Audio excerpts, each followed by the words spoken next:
Yeah, now, stand and cheer for your BBL Weekly. Welcome back to the Talking Basketball Podcast. I am Mark. I am Paul. What an intro! Back to the studio. Yes, we're freshening it up in the studio. It's coming up towards the playoffs all around, and we thought, why not get jovial? Mark, our listeners let us down. We're coming up with a jingle. Disgraceful. So we got creative. Yeah, especially when the only people that I spoke to this week said, hey, why don't you use this song? No, that's not how a jingle works. Oh, yeah, but this song's quite catchy. No, that's not a jingle. So for all you jinglers, if you haven't done your jingle, grab your jingle, send us your jingle, because we want to hear and see your jingles. I think it's too late. That is good. Oh, God. That is good. Cemented That it is in great. already. That is great. So BBL Weekly, Paul. It's been a big week. It has been news flying everywhere, but you can't start with anything else. Nope. Other than to talk about those naughty boys in the Plymouth Patriots. Someone's been naughty. Yeah. They've not been looking at their clocks. Their iWatches or whatever watch they use didn't have the right time. I mean, I'm going to say it. If you are... that some things have flown round, and I don't know what the scenario was, but it looks like they missed their flight, and some people are saying they were having breakfast, and that's why they missed their flight. It's brilliant. I love that story. I read it. I was like, look, that's a story that we're going to be talking about. The whole team will be talking about for the next 30, 40 years. But I just saw a few people inputting like, those breakfasts must be absolutely outstanding. What did they have for breakfast? And then it just goes down this whole train of conversation. Like, I mean, I've had breakfast where I've forgotten where I've been, and then I've realised I've got to go to work, and you go, it's good. But if you're in the airport and that was the scenario, and you're eating a breakfast, you're like, why am I at the airport? What reason is it that no one goes to an airport just to eat meal? So like, why am I here again? That's right, I've got to get on the plane. Yeah, but what about the other people on the team as well? Like, there's got to be someone like in the management side of that team went, yeah, where's Tyrell and Jacob? Where are they? So there's a really, really good meme, and I'm going to give a shout out to British Basketball Memes. Did you see it? It's the Home Alone one. No. And he used the Home Alone meme where the two adults are on the plane going, have we forgotten anything?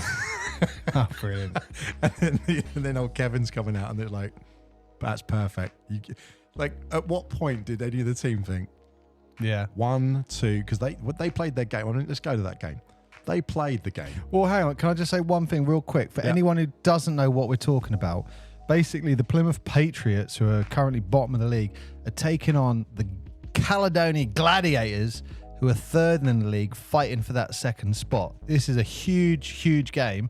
And Plymouth is right down the bottom of the country, right down the west. And... southwest, and they were getting a plane up. In the airport, Tyrell Green and Jacob Wiley supposedly did not get on the plane, and they were having breakfast, and the plane just went without them. That's the story. 6 players. That was it. But one got injured, so they played with 5. Yeah. You turn up, you're a professional team, and you're going away. And then so Gladiators like, right, doesn't matter. Just because someone's at the bottom of the league, they could be a bogey team. They could cause you hassle. And Caledonia have everything. Plymouth are out. They're out of the playoffs. They're not going to do anything. Anyone can have a good day. Exactly. Every dog has its day, and Caledonia need the win more than anything. And then they turn up with 6 players. You'd be like, I'm not going to lie, fellas, I'd be quite relaxed here. Do they get a fine for that? I don't know the rules, but I do wonder if they will get a fine for... I mean, look, I would have suspected they would, because you have to field a certain amount of team. But we have seen teams, and we called it last time, didn't we, that were, was it 7 or was it 8 players? I think it was. It might have been, Scorchers. Earlier in the season, they played a couple of games. They had 8 people. I think Bristol did as well, and it's purely because of injury. But you still think you've probably got enough to field the full 10. But, Yeah. I mean, there are 2 ways to look at this, I think, is... Steve Nelson said it last week. When old teams were kitting up, it was like 10 people kit up, that's it. And you do think, this is professional people, can't you get 10 people? Because all of these teams must have academies. And they should have let us play. Mark, would you sign a contract for no money to turn up and be on the bench? Jokes aside, there was a couple of people saying, if you'd have let some of those academy kids or some of the players in the academy or in, whatever the association is below their main team, any of those players would have chewed their arm off. Yeah, why not? Yeah, you would. They're bottom of the league. They've got nothing to lose. Give them a taste, a feeder. This is what playing with the big boys. Didn't Caledonia do it this year? Yep. I can't remember. They got that kid as a feeder. I'm sure they got him playing, didn't they? Or they got him on the bench or something like that. It rings a bell. But yeah, that's a great idea. They should have done that. Because it's the last little bit of the game. You go, it's not going to make a difference to them as much. But then when you see 6 players turn up, you go, fellas. Yeah. I mean, shout out to Patrick Whelan though, because he absolutely led with 25 points, and he's had a good solid season when he's been playing this year. He just shows his class. But that was Plymouth, slightly limited rotation. You're not going to get anything on that, are you? As simple as that. Caledonia, they got 1 person on the bench, 5 on the court and 1 on the bench. Let's just run at them. I mean, I'm just basing this on the Plymouth Patriots and the Caledonia Gladiator fans, and I'm quoting here some of their fans. Look like it hasn't stopped them being awesome tonight. Go Patriots. This is another fan. An amazing performance from the 5 who played the whole game. Absolute heroes. Yeah. Here's some of the others. A Gladiators fan wrote, an outstanding performance with only 5 on the court. Yep. When the opposing team is saying that, I mean, do you know they got it within 4 points? They got within 4 points, and in the first half, and their 3 points. I think it was their 3 point. Absolutely, just keeping them in the game.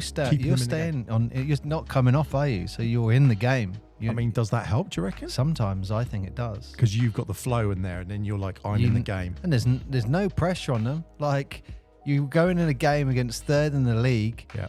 You're the underdog. You're bottom of the league. There's 0 pressure to perform. You're not going to get subbed off if you miss a layup. So mentally, you're just like I'm playing the whole game here. So could you think then, because they're relaxed in that way? Yeah, it could be. It really makes it. I mean, there've been games where I've played in or I've coached, and we've had a really strong team, and an opposing team's turned up with 6 players, and we go like, we got this, and then we get killed, and you think maybe there is something in what you said.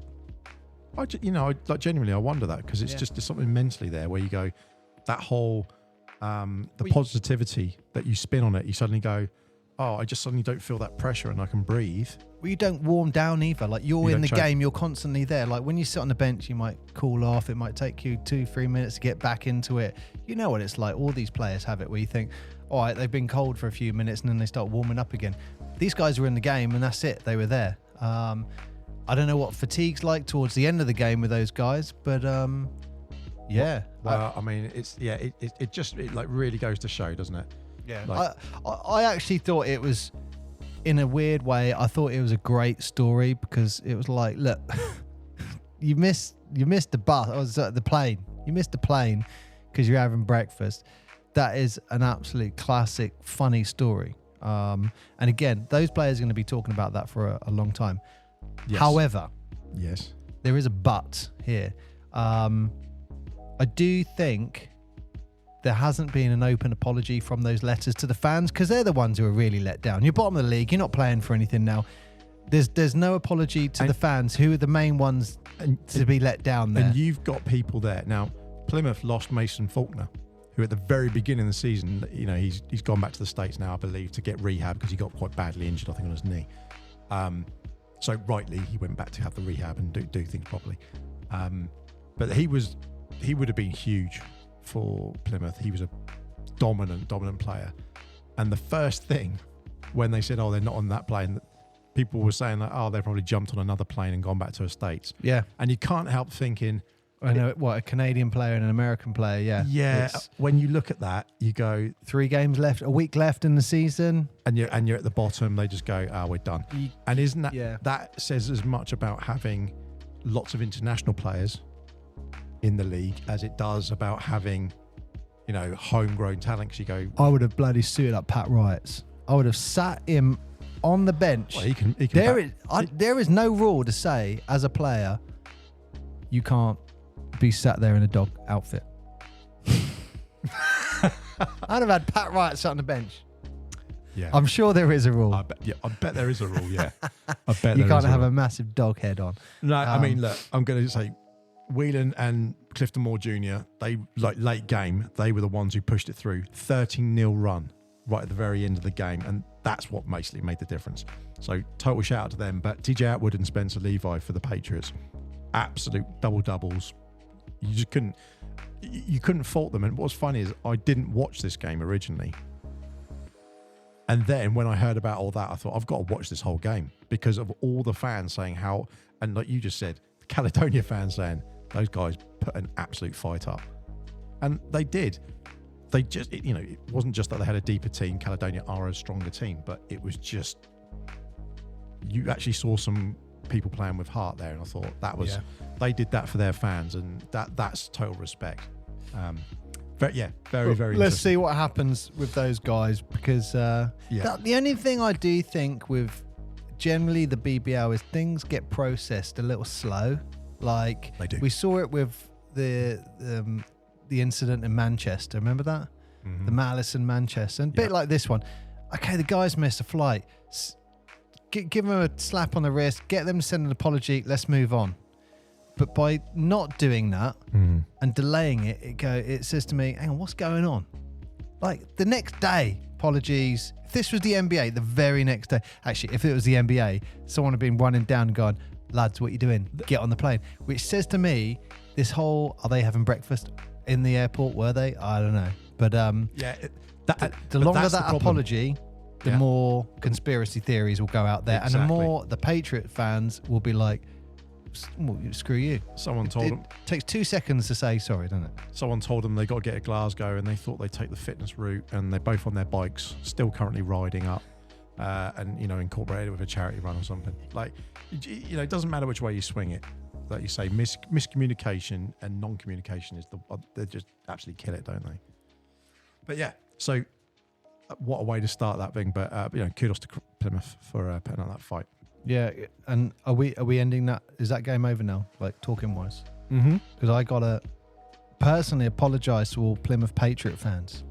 Really? Because there was something last week that I should have mentioned, and it was on my list, and I completely forgot about it because I was in the Northern studio trying to be quiet. Yeah, how did that work out? Well, I want to talk about the most amazing shot in recent times. Pat Riot's behind the back shot from the halfway line. He even looked shocked that he got in. I mean, you've got to, I guess, if you're a mascot, you got to post that on the socials. But you've also got to be practicing those things as well, just in the hope that you're doing stuff like that at some point. That was great. It was just that was. He's definitely arguably the best mascot in. I'm going to say in the country. He's the best mascot in the country of all sports. Of all sports, I'm saying of all sports, he is the best mascot. Like, who beats him? I don't know. I don't know any other mascots, generally. Any other mascots? I mean, other than basketball, they generally just walk around a little bit. Yeah. That mascot, with Chris, historically, it's just brought character to it, influence from America. Yeah, they've done it the right way. Absolutely. So Pat Wright's great shot. Shout out to you there. Well, sorry, Mark, I had to get that one in. No, but it's good because we can go back to Cheshire versus Plymouth, which is one of the first games this week. It's no real surprise. Phoenix beat them 112-80. It was a pretty comfortable win. Aaron Ray, 20 points, totally steered the whole Phoenix. He like when you look at Aaron Ray playing, I've liked him from the stop, because when people have said, he was a D1 player and then he's moved up from D1, and people had questions. People were questioning him, like, how do you perform in the BBL? He's been one of the most outstanding players in the whole BBL this season, without question. Seeing him, what he was like in that trophy, and what he's even in the 3-point competition, I think. But he has just been such a strong player for Cheshire.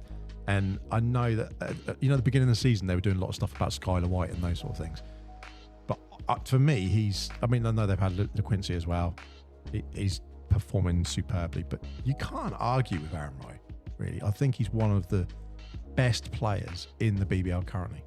Like genuinely. Oh yeah, he's solid. definitely up there, and I love the fact that he's been brought up from the NBL. Yeah, and because they were D1 NBL, wasn't he? Yeah, that progression. But I love the fact that when we were talking to Paul Blake about it, he was like, "Yeah, we were aware. There was a couple of teams aware, and we're trying to get him. Cheshire just played the right cards or whatever it is to get him." So yeah, you know what? Just going back to our first point. Yep. I don't know why it just popped in my head. You've just lost to Cheshire by 32. Mm-hmm. You now got to get on another flight to third in the league. Mm-hmm. The longer that apology comes, the more conspiracy theories people will say, they've just given up. Yep. They've just gone home. And, actually, let's see if they turn up next game. Well, for Plymouth, Jacob Wiley was taking the fight to Cheshire in that first half. Second half, they sort of really dropped off, to be perfectly fair. And it was, I put it as LeQuincy being really like aggressive, I think is probably the best way to put it. But when one player, I've actually put in my notes, demoralised Plymouth. Because it was like they were giving, it was not saying, I was going to say like giving the ball to Jordan or Kobe, but you could almost tell they gave him the ball and they knew he was going to do something with it and go in and go hard. Plymouth just didn't have an answer for him. You watched them sink, and they got a few points back in towards the end, but Cheshire had just stretched that lead, and you went 30 points by the end of the third quarter, I think it was, and you just like they were trailing. There's nothing you can do on that. So a predictable win for Cheshire, but predictable wins did not. I won't say weren't common this week. I think it's probably fair to say. The rest was a great week. I mean, yeah, 100%. Like, even just putting the fact that with Cheshire, it's showing how, not in a bad way, but I think they gave away. There was a couple of moves that they did, and I'm trying to think of the name of the player. I should have written it down. But there was a couple of moves, and I thought, I've just seen that you've done an actual play there. And I don't know if you've pulled that all season. I haven't really been aware of it. But that was very clear that there was a play involved there. And suddenly you think, have you just shown people something going into the playoffs? So we've only got one more week and then it's playoffs. Like, if you're in this position, do you want to be showing we're trying something out here? When does the league finish? The actual... So this is week 27 and we got week 28 next week. So week 28 is actually commencing as of the next game is on the 18th, Thursday the 18th of April. And that'll be week 28 effectively, and that's it. There's like 7 more games. So when's the last actual game? When's 21st of April. Oh right, so we're not far away, and we only literally got like 4 games each per team, and then we're in playoffs. Some of like London, I think got 2. Then other teams have got like 3 or so. But yeah, London's gonna be done. They're gonna be done waiting for another week. So this is where it gets interesting. Then you go, okay, now we're going to go off to Bristol. Before you say this, can I just highlight something? This is great. So in this case in particular, when we talk about second place, you've got Caledonia and Cheshire. They're the only 2 teams fighting for second place. That's right. At the moment. And then you've got Sheffield, Leicester and Newcastle fighting for that 4th spot. Yes. But Bristol are unique. And this is what's great about the end of this season is Bristol can finish anywhere between 5th and 8th in the league at the moment. And you know what's really, really nice is that a bit like in the NBA in the play-in, so to speak, a lot of these teams, their fate are the games that they've got in hand. So all of these games that they're playing, it's their fate. If they lose this game, you're basically making it harder for yourself to get in 5th. You might get 6th instead. But if you win the game, okay, you probably might not be 8th, but there's more. So But look, Leicester and Newcastle could finish 7th. Yeah, do you know what? I saw that graphic earlier and I tried to screen save it and I forgot. Shout out to, that's the basketball league who did that, didn't they? Yeah, it's honestly, a great way to look at it. Those graphics that the basketball league do, where they've just put that table and it says this is where anyone can follow. Plenty to play for. Amazing. And they also do the one again. I liked it. They actually refreshed it this week of the one where people have moved up and moved down, and it showed, oh, these people have moved a few places and haven't. I love those graphics, so they're absolutely not killing it for those things. So absolute respect, well done for doing that. So when you talk about this game, Bristol versus Newcastle, yes, Bristol can finish 5th, Newcastle can finish 7th. This is huge. Yeah, it's absolutely a huge game. Now, where was this? This was in Newcastle. Yes. Oh, jeez. Eagle's Nest. It's a hard place to go to. But look, if you think of it and you go, right, we are going to those places, the same as like Cheshire went down to Plymouth. It's Plymouth, but so what? It's a road trip. If you're doing any road trip, doesn't matter what team you are, it makes it difficult. You're in the Eagle's Nest. And what happens? Newcastle Eagles 86. Look at that game.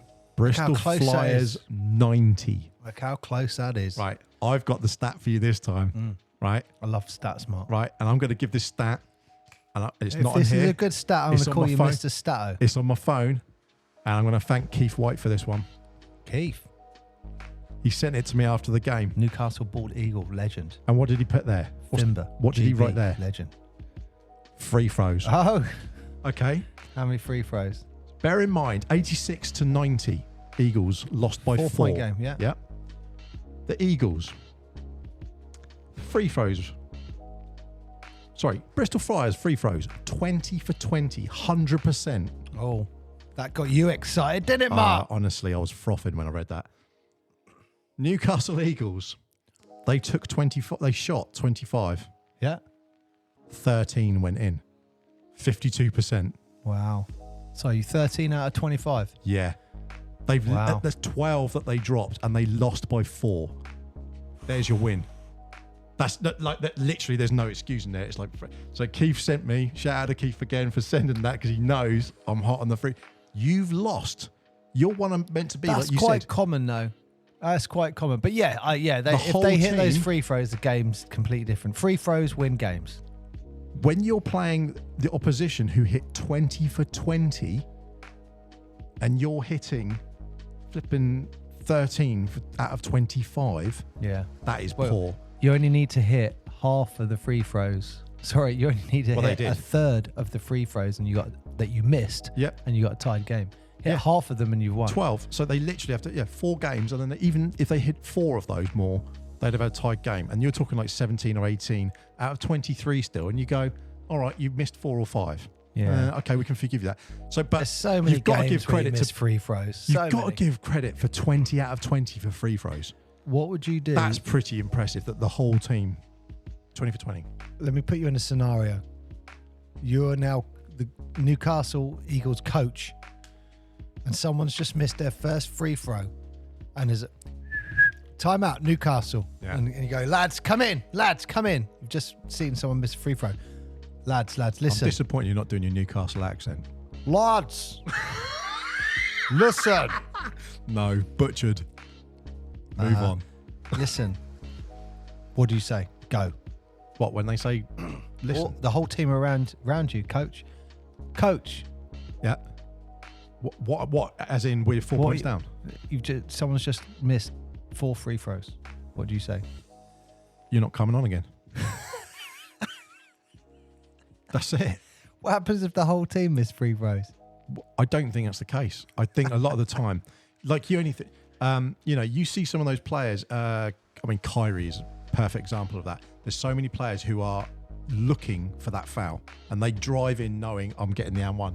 I think it was him who's got the highest statistic. It might be in the NBA. I'm not sure, but they released it quite recently. They said these are one of the highest, and they did one for the BBL as well.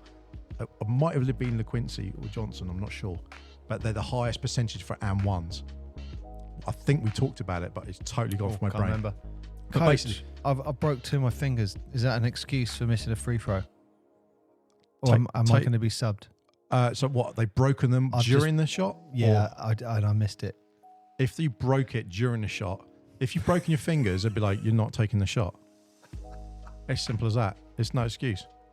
The same as they have it in football, where they said these people were arguing about taking a penalty. You go, no, he takes the penalty. Coach, I was just thinking about something else. Sorry. It's like, do you want to break the other 2 fingers? Can I go back in the game, Coach? If you want to have the other broken fingers, yeah, it's up to you. Yeah, that's the 12, yeah. Do you know what I would do? I don't know who came up with that. But Free throws win games. 100%. It would have been someone famous. Do you know what it is? It's fundamentals. Fundamentals win games because it's rebounds. You've also heard rebounds win games when they talk about Rodman. No, rebounds win championships. Sorry, championships. That's Pat Riley, wasn't it? Yeah, Pat Riley. Rebounds win championships. All of these, it's always, what is it? Rebounds win it. No turnovers win it. Hitting your basic shots, hitting your free throws, being open. There was a really nice one the other week that was it was something like 92% of the time of a game, the ball is not in your hands. So why do you focus on 8% of the time? I think it's more than that. I think it was like 95, 96. But they're like that whole time that you have the ball, that's what you practice for. But no one ever practices what they're not doing when they don't have the ball. And it's like, that's actually a time you should really focus on as well. I thought that was really interesting. I got a great quote for you. Do it. This is a me, Paul Goodall quote for you. I am a firm believer that if you score more points than the other team, you will win the game. Fact. Boom. Let's move on. Let's go. What a treasure chest of knowledge you are. So, Bristol Fires took that one. And, I mean, yeah. Kedron Johnson. I'm going to say he led the comeback because of 18 points. Yeah, you spoke about him before we went on about how impressed you were with him. Look, the main thing with him is he took that 9-0 run.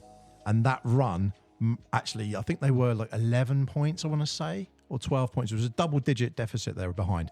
That 9-point run put them in distance because, Newcastle had that push. And then they just took it in. But the stat for winning 100% goes to the free throws. 100% without question. So I'm quite happy. I was quite happy to bang my drum on that. Most pleased with that. But the next game, also what I will say on that one, you just mentioned it, that victory keeps the Bristol playoff, their hopes alive, but also trying to get a strong finish, like you said about what position they could be in, because they've won against a game that you wouldn't expect them to win. That's really helped them in the same way. Eagles, they've got to really regroup because suddenly they're like, hang on. They can end up in 7th. Yeah, they could really suddenly slip down. And they've only got a week to go. And we were talking about a team who were like 4th, 5th and they were strong. So that game just completely shook everything up. The next game. Hey, I've got Kate. I'm going to call him KJ.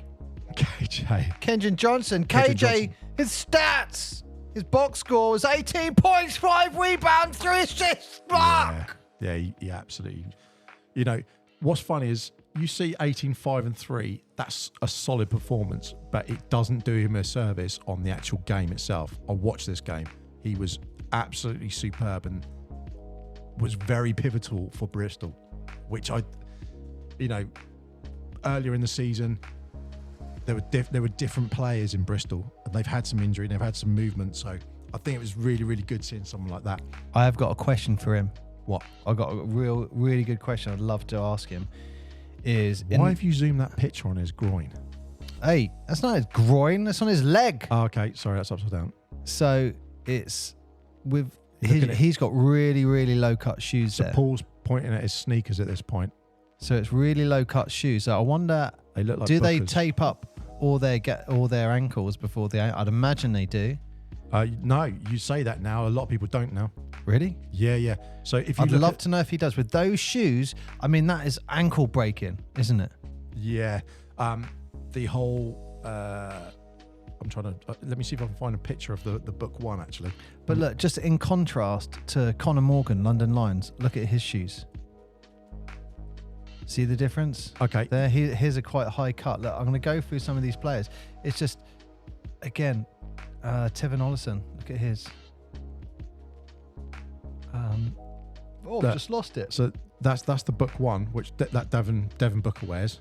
Oh no, his are quite low as well. Yes, they're the fashion at the moment. Damn. Do you know what it is? It's ever since Kobe did the I want to say it's the Kobe 8s, I want to say. Holy crap, look at Patrick Whelan. Yeah.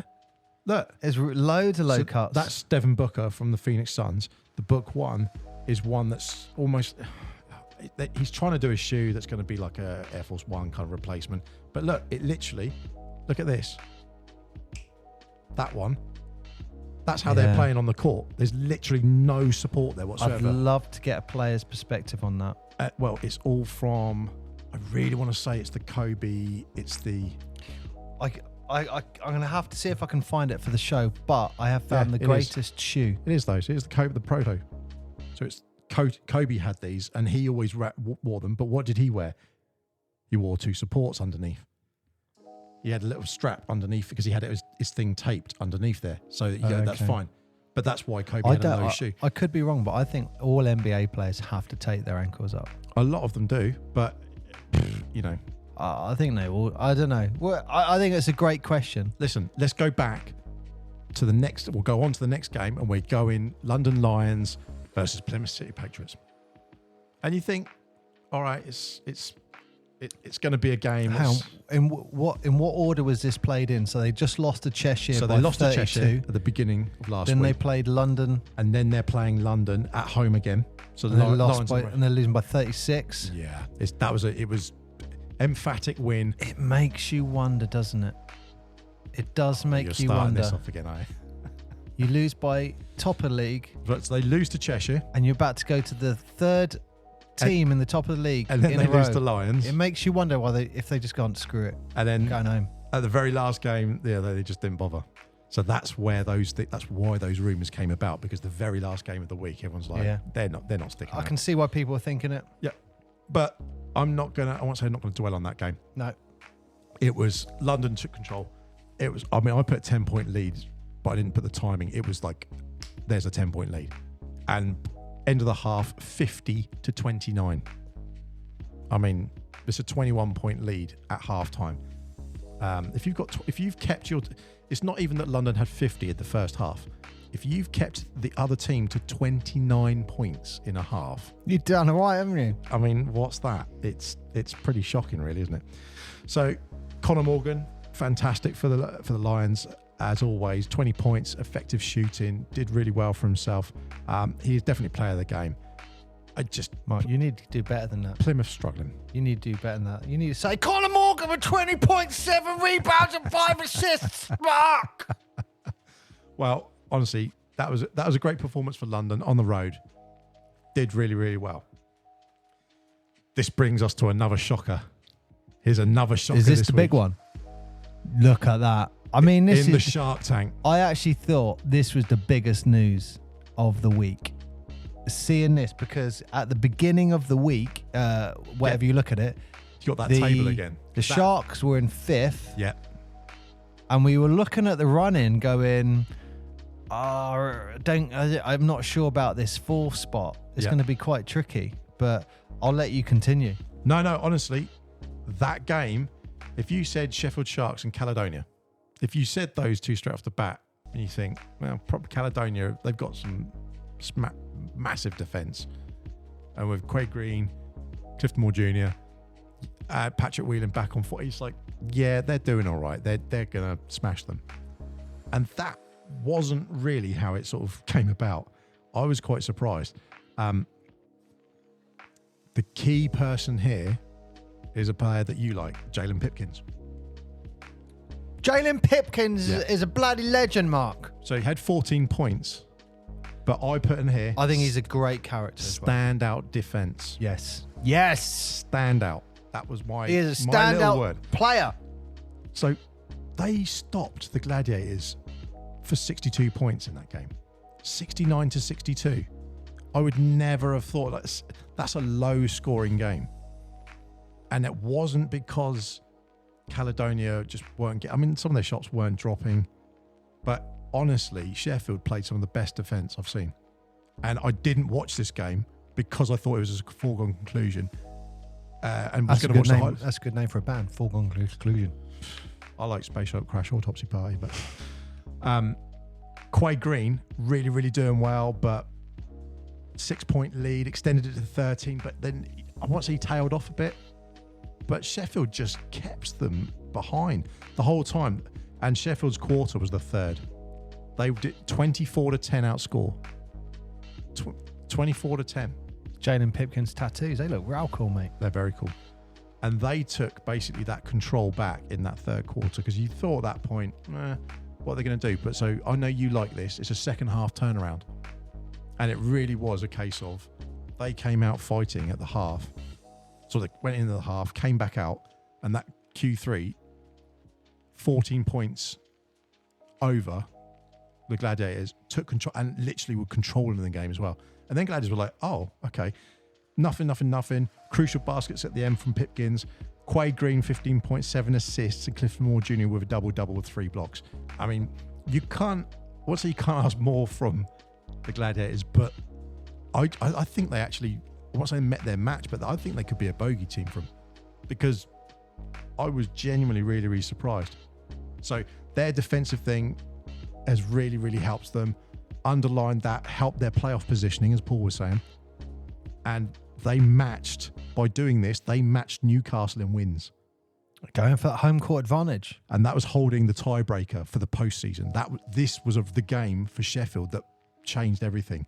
And he thought, oh, okay, well, what's going to happen here? So, we move on to the next one, because I put my notes twice, because I'm a Wally. Blah, blah, blah, blah, blah. So the next game, then, what happened? Surrey are playing Newcastle Eagles. Now, you would think here, at this point, if you're going into this game, now bear in mind when these games were played. Thing is, anyone outside of London, yeah, and maybe anyone from 2 to 8, maybe even you'd say 2 to 9, maybe. I don't know. Anyone can beat anyone. Definitely 2 to 8. 100%. So you think Sharks have just played on the 12th and they beat Caledonia. Scorchers were playing the Eagles at Surrey Sports Park. They were playing the next day. The Eagles have just seen that Sheffield have won their game, which they might have expected not as the case. And you think, oh, okay. And we've now got an away game. So that, I think, put a lot of pressure on them. And I think Surrey took advantage of that. I think Surrey took advantage of that spectacularly. Both teams pretty strong. Started really well, but Surrey pulled ahead. Cameron Gooden, should I say. You say Karen? No, I said Gooderman rather than Goodman. I said Goodman. I don't know. I got the words wrong. Cam. I think they call him Cam. Yeah. Cam Gooden. But inside and perimeter shooting, he was absolutely solid. Just getting them off that start. And it's not sometimes that you need someone who's going to be the highest scorer, but sometimes you need someone just to create that momentum in the team where you're thinking, okay, we've got control of this game. And they're at home. And I think they use that to their advantage because they went on a 3-point flurry. And I think it was like 28-19 I've put down here, just from that 3-point shooting on the first quarter. Half-time, Surrey led 51-45. So you can see in that game where they were not just keeping them at distance, but keep them 3 or 4 sort of buckets distance. And they just kept that. And what's going on here? The gap extended a little bit more in the third. And then fourth quarter, they just put the hammer down. I mean, 90-77. It's only 13 points. But the Eagles being kept for 77, I'm quite surprised at. More than anything. What were the free throws like in this game? Do you know? Did they improve it and not miss 12 free throws? I didn't look. I generally didn't look. That'd be good to know. Yeah, I will have to have a look at that. But honestly, Jordan Johnson leading the charge, but he couldn't do anything about really Surrey's defence. And so this is my 2 takeaways for certainly this week. Just like we saw with the Sharks, what did Surrey do? They upped their defence. And that made a massive, massive difference to the flow of the game. What did Patriots do when they were playing against Caledonia? They were playing some hard defence. It threw off Caledonia clearly because even though there were only 6 people against a full team, they gave it all, but it stifled them. And you actually see that some of these teams now are really playing heavy defence, and you're seeing the impact on these scores. They're so low. I wouldn't have thought you'd have 77 as a game for the Newcastle Eagles. They got so many scorers on their team. It's just low. The only thing you got to consider up next for them, I think tomorrow night, is they're away to London Lions. That's going to be tough. And then they're at home. Yeah. Leicester, look, that is huge. Huge. But I'm going to give another one in Newcastle Eagles. I'm going to give Malcolm Delpeche a shout out, because he came off the bench and he was actually like he brought something to it. I like players who do that. They don't necessarily contribute, but just, again, 15, 20 points, but they come onto the bench and then that whole team shifts. So it's obviously there's a different player. Well, remember, Steve Nelson said there was a player who was always getting picked in front of him because he was the guy in front of him was a better defender. Yes. And would lock out the best player on the other team. Yeah. And, that was that wake-up moment for him. Cameron Gooden got the player of the game, and that was the reason, because of him locking up in defence. And I just think it's really interesting. There's been a lot of games won on not really good offense, but very, very strong defense. That's what's made these wins different. So, yeah, I thought that was that was a great changer, because then suddenly Newcastle have lost. Now what? Well, that's changed the whole thing with the league now, hasn't it? And they've dropped down to sixth? Yeah. Yeah. So that loss is the biggest impact. Yeah. 100%. Leicester and Sharks, that one loss pushed them from 4th to 6th overnight. Oh, yeah. Indefinitely. And especially as well when you think, I won't say they were not relying on it, but they would have thought, okay, we're playing Surrey, and they might have just taken their foot off and thought, this is where we are in the league. They can't do that. Look at the league. They were playing Surrey. Well, Surrey are on 14 wins now. They're only 3 wins behind the Eagles. And look, Surrey at the moment are going to be playing the Lions. So not ideal in that sort of scenario in terms of going in the playoffs. But then Bristol are then going to be playing Cheshire. Well, that could be interesting. And the top 4 obviously get home court advantage. So, you have those advantages as well in the 3 games. So I think it could be an interest. I think this 4th and 5th in particular is going to be a real... you know what? 3rd, 4th, 5th and 6th, I think they're the ones that you almost want to fight for. Because I would add Bristol to that now.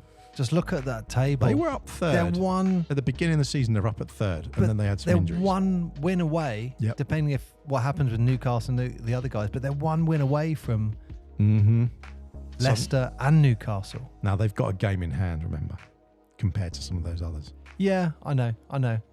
But I think it's exciting. It's very exciting when you see this and you're seeing all this middle bit. And so, congratulations to Surrey taking advantage of the home, putting a home win on, putting a great performance, 13-point victory over the Eagles. That's fantastic. And I won't say we've just talked about them, but Bristol actually were playing Manchester Giants same day. 20-point win. It was... I can go into the basic outline of the game.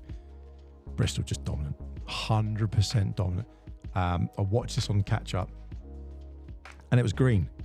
Green was the one who you're thinking, is he not only finding his form, but he's at the very end of the season, and it's like he's found his little place in the team where I won't say struggled, but Brad Green, strong presence, can't go wrong with him. Absolutely building the early lead, and he was crucial there. For Bristol as well, Tevin Ollison, 24 points. I know you like Tevin. 6 rebounds as well, adding on perimeter shooting.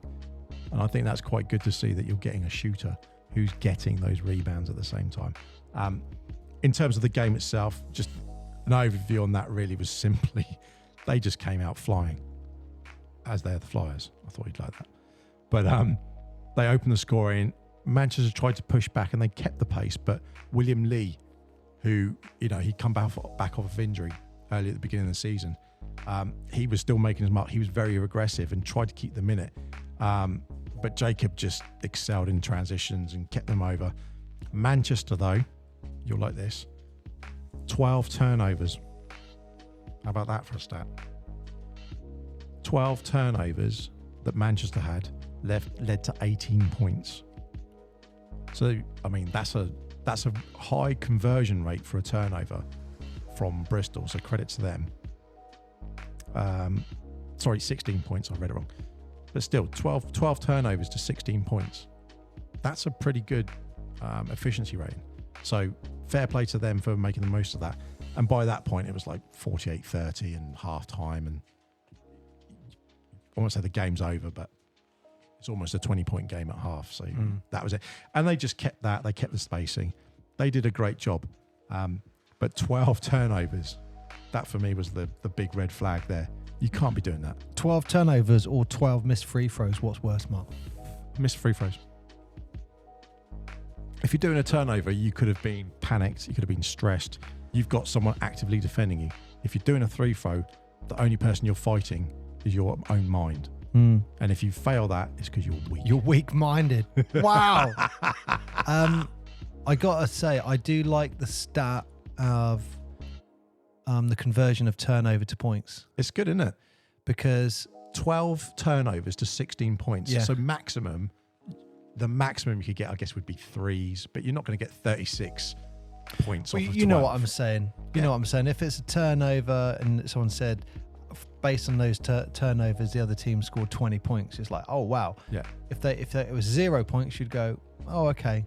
I think it's one of the stats John Stockton is like, we're almost untouchable at. And it's that converted, not only how many steals he got in his career, but how many those steals led to points at the other, like directly, he stole it and it led to points at the other end. Yeah, it's like John Stockton, Steve Ware, kind of same thing, isn't it? In a very broad way. I mean, it's not in the same ballpark, maybe the same continent, perhaps, but yeah. Can I just, looking forward at the fixtures coming up, Yes. You got to talk about Sheffield and Leicester. That's the biggie. I think that's coming down to that. Like when you're looking through this, it's like, look, Cheshire probably are going to finish second. Yep. They've got the better head-to-head points difference and all of that. It's looking very promising. They're going to have to dive off a cliff, and Caledonia are going to have to do very well with their points to catch up. They're going to have to beat someone by a lot. When you just mentioned those teams, now, we can literally cover that game in 1 second. Shoot. Cheshire played Sheffield. It's funny you mentioned both those teams at the same time. The next game was literally them. Sheffield were winning during that game, and Cheshire overcame like a 17-point deficit. But Sheffield were winning that game, and it was a really good. I'd totally go watch that game, because you actually watched Cheshire just have to keep finding a gear and going, we're way behind here. And it's not the first time they've been behind this season. And it's not the first time they've clawed their way back into something. So I don't know if that's a tactic with Cheshire. But what you're saying about them being comfortable in that sort of second, third, or maybe a slow start. I genuinely think that is. You never see them seem to come out punching. Sheffield. Hey, they did in the BBL final. Yeah, they definitely did in that. I like the fact LaQuincy Rideau. He was well up for that. He came up punching. He was like, he did. But I mean, look, Bennett Cog and Mellick Green were definitely Sheffield's like early on pivot guys. I think they got something like a 12, 13 point in total stretch where I won't say Cheshire looked a bit lost. They got a couple of points back. And then it was like an 8-9 point lead that they had. They kept it. It was LaQuincy and Rye who were just keeping Cheshire in the game at that point, wasn't it? And Maceo Jack, 31 points. Can't go wrong with that. And that was a second half comeback. And that was him just basically turning up. So I think it's interesting that you have these teams that have slow starts. They don't do very well. But then I wonder, so this is why I thought you'd find it interesting. I wonder if at half time, they're saying you've got to get back in the game. And why is the coach saying you've got to get back in the game? They're like, Cheshire are up. And now you're thinking of the playoffs. And you think, well, hang on, look, Cheshire are on a good run here. Sorry, Sheffield are on a good run here. If they win this, if they steal this game, they could create a problem for us in the second round of the playoffs. Because that's where you're going to start looking now. And where people are finishing on this setup, it's going to be... I like to think as the Cheshire coach at half time, do you know American, what's it called? Damn, I've forgotten what the film names, what the name of the film is. Which one? Is it like Guttery, Hardert and Sartman? Any Given Sunday. Yeah, So remember when Al Pacino's like, you got a claw for that inch. Yeah, and LL Cool J licking his lips every 10 seconds. Yeah. I like to think that that's the speech that those guys got. And they came out and just like, 31 points. The difference between seven living three-pointers. and dying. 7 3-pointers. Maceo Jack hit 7 3-pointers. That was him. Without that, then they're not getting their win. Maceo Jack with 31 points, 4 rebounds, 3 steals, Mark.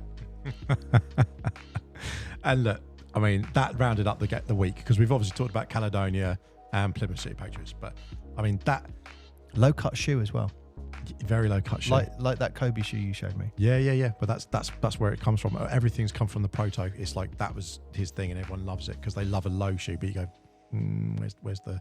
I don't know. Where's the issue? Am I just old school? Like I just want a bit of ankle protection. Do you know what? There's so many people who are talking about why are the big, like the Converse, not the weapons necessarily, but some of those big shoes, why are they not more popular? Because you see all these people rolling ankles. There was one last week, I can't remember the player, but they rolled spectacularly.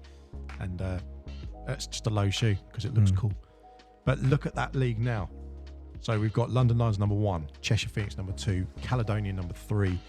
At the moment, I guess we're saying Sheffield Sharks in 4th position. Yeah. They have not been that high.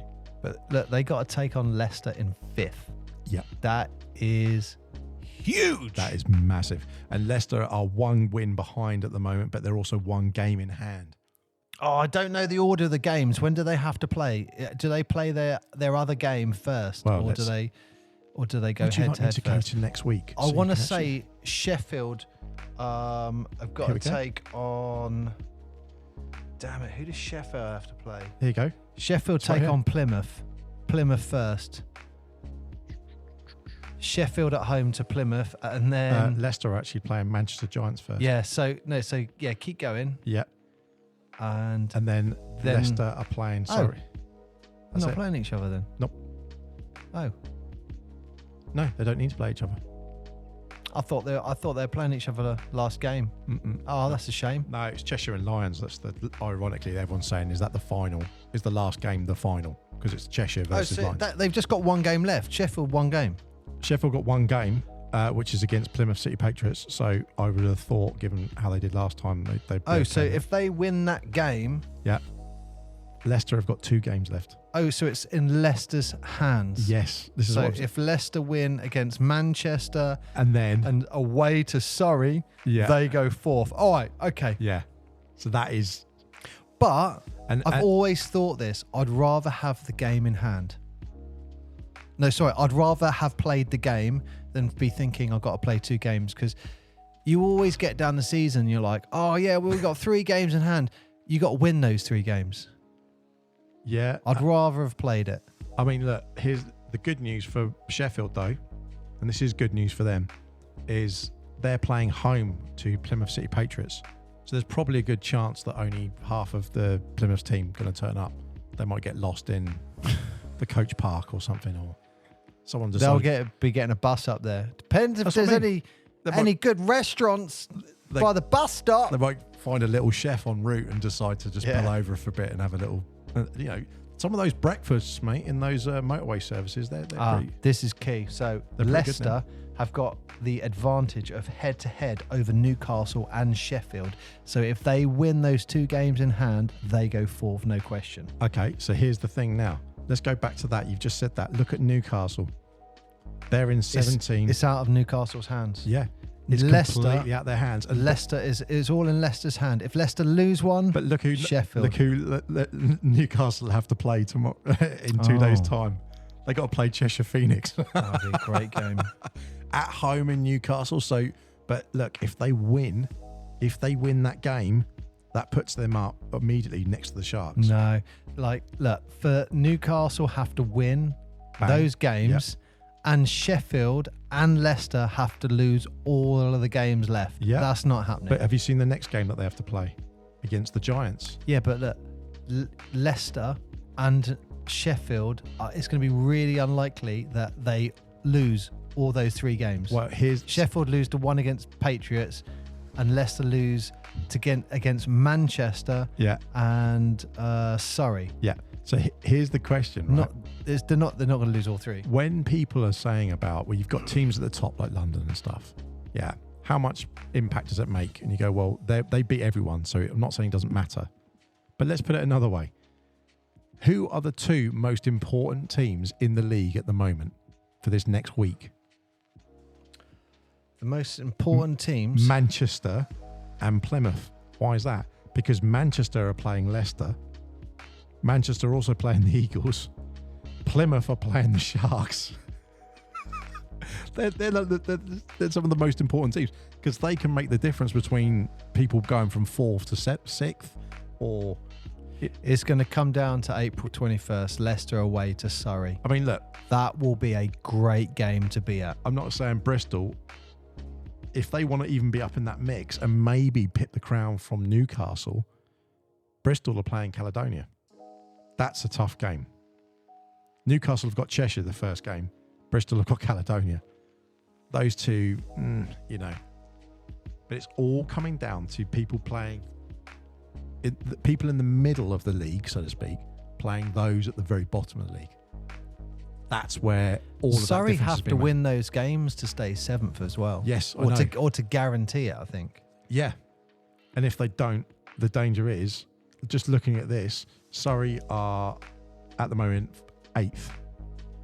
Bristol are 7th. Surrey are 8th. And Surrey have only got those 2 games left. So even if they get them up, I don't think they're still going to win. It's a big week. It's a big week. They could actually, thinking about that, Bristol could, what happens in that instance then? Sorry, and what you've lost me. What did you say? Bristol and Surrey. Bristol are 2 wins ahead of Surrey. If Surrey win both games for some reason, they guarantee 7th. Why are they guaranteed it? On the head-to-heads, I'd imagine. Okay. I don't know. That's That's what I was just thinking. I wonder who's got the thing in the head-to-head. Just looking at it, I think we'd have huge week. This is going to change every day. This is going to be changing, and the scenarios will change. So, but Leicester. It's in their hands. Yeah, 100%. So what a week! What? Yeah, coming up. But isn't that cool that it's all coming down to the final week before the playoffs? Yeah, I think that's reminds me of the NBA Western Conference, Mark. It is. So, shout out to all the teams. I think it was a very surprising week this week, and I'm looking forward to the games that are coming up. Sorry, what was the dates? I'm just trying to... It finishes next on Monday, Tuesday, right? Yeah, so tomorrow... No, what's the last fixture? Cheshire, London. April the 21st. April the 21st. Oh, holy crap. Like Sunday. Yes. Finishes Sunday. Yeah. So today we're recording. It's going to be on a Wednesday. It's going out tomorrow. You'll all be listening. So what is the date of the playoffs, the first playoffs? Week after. Oh, so we got a week off. All right. So next week's show is huge. It's got to be about the BBL playoffs. It has. And while we're on the subject of the BBL, before we wrap that up, I had a little delivery. Oh, yeah? Is this for me? It is for you. Oh, wow. What, from the BBL? No, not from the BBL. You open it up and you'll see what it is. Yeah. I know it sounds like Paul's opening a pack of crisps here. Believe me, if you was opening crisps, you'd know it. But Holy sugar. What is this? This is a jersey. I promised that I would get you opening this up on the actual show. Holy crap! Yeah. So massive shout out. Oh my God. Massive shout out to Keith. Massive shout out to Paul Blake. Wow. Huge thank you to the Eagles team. You got to get a picture of that. Holy crap! Yeah. That they want to do something for you because obviously you had that injury and obviously that affected the gaming and what you're going to be doing. Oh, that's amazing. So thank you. Thank you so much. The Eagles want to do something nice for you. We got to raise this to the rafters. Can I just say, I didn't know what it was in it. What Keith a great organisation. And what Paul a great organisation, isn't it? And I was like, whatever. So I didn't even know what it was. I said that to Paul. The whole organisation, the community, the family, it is the blueprint for the country, I think. Yep. Oh, wow. So, sorry, we're just talking. Have you seen the back? Have you seen the back as well? We're just saying. Look at that. How cool does that look? Very cool. I've It's not seen the so- detail on the actual shirt of this. So that was what I was going to say. Just when That's you're really holding cool, this isn't up, it looks so nice. Yeah. Let me have a touch. Sorry, our listeners who don't know what we're talking about, we got an actual Newcastle Eagles have Eagles sent a jersey to home Paul. jersey. With the Sirius one. Is that the home jersey or the away? The white one's at home, I believe. Yeah. And you've got... Hey, look at that. I guess they wouldn't be able to love sign. that. I have never seen that before, and I appreciate that. Once an Eagle, always an Eagle. Oh, it's on the back of the shirt. That is so... That is very cool. I'm not lying. We may steal something like that for our T-shirts because that is a great idea. I love that. Oh, Yeah, man. that is very cool. That is so cool. You can get that up and frame that. That'd be amazing. That's very cool. Look, And they signed by all the signed by the players. That is really cool. Thank you so much. So if you know, It's if you literally want a the home jersey like this, all jersey. you got to do is get your teeth smashed Get out by a Lithuanian. Get 4 teeth knocked out, and Newcastle will send you a jersey. That's so cool. And but yeah, Keith and wow. Paul sorted that all out, and I promised I'd let you open it live on the Oh, thank on the you, show. Keith. Thank you, Paul. That's amazing. That's amazing. But yeah, so that might sway Paul on his choice of what team he would ever, because we said at the very beginning, right, of this, this whole journey of getting back and enjoying British basketball on the top tier, we were going to pick teams at some point, and we never really got round to doing it. We were just like, we're going to see how the season plays out, and I think it's fair to say we've got to do a wrap up when the season's over. If we'll do a wrap up on that. But there are teams that you just like watching, aren't there? And there's characters on the teams, and it goes beyond it. It's the organisation, and it's everything that's behind it, and it's sometimes the venues. It can be it's all those sort of things, isn't it? That if people don't watch basketball, and if people don't go to the stadiums, or they don't have connections with people they don't understand that basketball is like a whole community thing, and it's everyone together. It's it's a great thing to be part of. But yeah, honestly, like I can't. It's very difficult to explain. He's just sat there with his massive grin on his face, just looking at that shirt. It's really nice.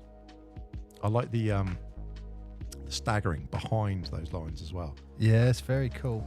Which is the feathers. That's the feathers, isn't it? For the actual okay. The bird's feathers, isn't it? For an eagle. I do like players. So I know you were talking about teams. I've actually warmed to lots of different players throughout the league. So yeah. Oh, that is. I'm really touched by that. I'm really touched by that. Thank you so much. Thank you so much. That is very, very cool. He's getting all glassy-eyed. He's getting all glassy-eyed. But there we go. Cool.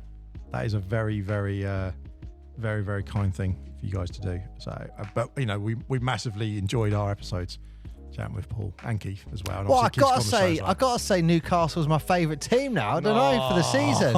After that, getting a jersey. I don't know. Some of the other teams might say that's bribery, but bring it on. Yeah. Hey, there might be 9 other packages next week. Yeah. If you're from any of their teams. Actually, that would be so funny. Imagine Plymouth Patriots sending a letter. Paul, you can play last game. Mate, as long as they don't... We will pay you £0. As long as they don't send it airmail, because it might, if it has to go on a plane, it might not get there. Oh, dear. Yeah, wow. That's a great show. That's the way to end the BBL one, isn't What it? a great show that was. Yeah. And look, listen. We should end it like that every week, getting a signed jersey. Listen, if anyone on the teams, anyone in the media teams, anyone of those who's associated with those, if you want a shout out, we've done it with Portsmouth Force. Portsmouth Force kindly gave us a signed jersey. That was fantastic. Now you've got one from the Eagles. Yeah. Adam Riabi's got one of his jerseys he's given us. Anyone who wants to have stuff, we'll put it up in the studio. We've got like a montage. We're going to display it. Yeah, we're going to display it. Yeah. And we're getting our 5 and pine. I'm building something at the moment, and it's going to go on the wall. So, wow. Yeah, send us stuff. We love a bit of swag. Wow. Always up for that. Very cool. But I'd say so ends our BBL Weekly. So ends. Well, we started off with a new jingle, so I don't know if you want to end with that one or not. But why not? It was this one, Mark. Yeah, let's end it. Why not? What's that? Well, thank you everyone for listening. If you haven't gone back, then listen. We've got 95 episodes, and including this one, out currently at the moment. So go back and check them out. We've got plenty of interviews. We've also got all the weekly updates. We've got everything from NBA, BBL, and anything basketball in between. I have been Mark. I have been Paul. And Newcastle Eagles! Come on, get that 4th spot. Come on.